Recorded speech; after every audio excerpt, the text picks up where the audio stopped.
Other than the lonely smell, he liked a lot of the other scents around the house. Bacon, butter, a little sweat, freshly mown grass, and nothing sharp, like the stuff Jamie liked to spray in the kitchen, interfering with the complete enjoyment of his food.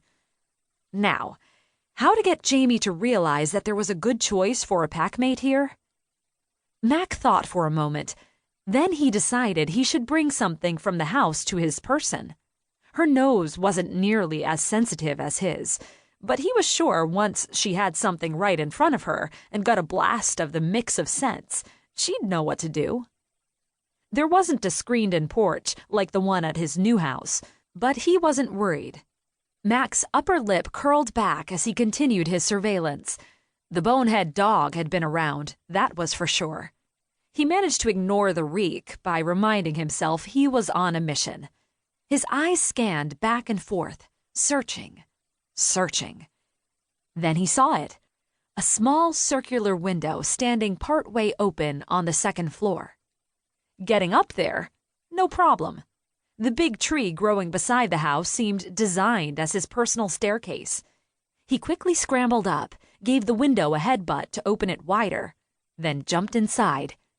He landed on top of the perfect thing to bring back to Jamie. It was saturated with attractive odors, plus the scent of loneliness that would make Jamie realize the smell came from a person who needed a packmate as much as she did. Mac snatched the wad of cloth up in his mouth, enjoying the tastes that went with the smells. Filled with triumph, he jumped back to the windowsill, then into the night, his prize flapping behind him. A high, demanding meow woke Jamie the next morning. "I'm coming, Mac," she mumbled. She climbed out of bed, only about a quarter awake, took 2 steps, and smacked into the closet door. Well, that got her to at least the halfway conscious mark. Okay, got it. She was in her new place, and in her new place, the closet was on the other side of the bed than it had been in her old apartment. Meow. "I am coming," Jamie told her cat as she walked the short distance to the kitchen. Mac gave another of his "I want food" yowls. It was like he had studied her to decide which of the sounds in his repertoire made her eardrums throb the most, and now he used them to request meals. "I keep telling you, if you learn to work the coffee maker, it would make both of our mornings more pleasant," she reminded him.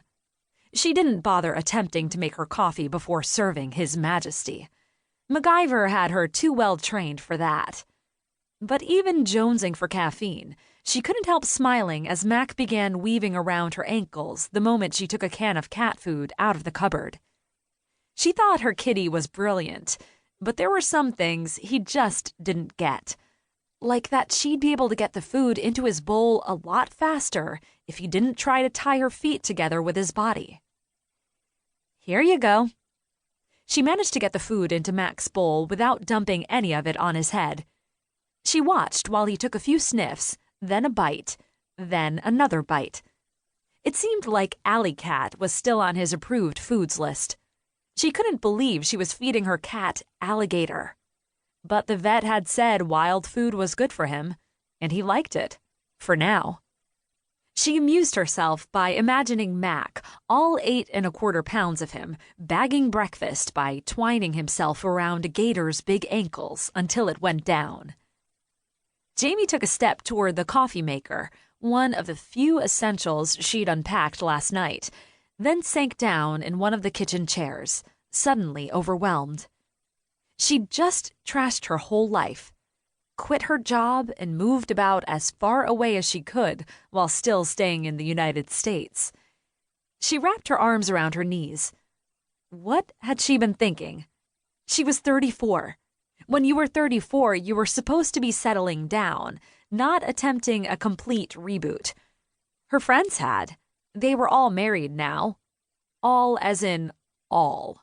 And more than half of them had kids, and not just babies. One of Samantha's was an actual teenager. Don't do this.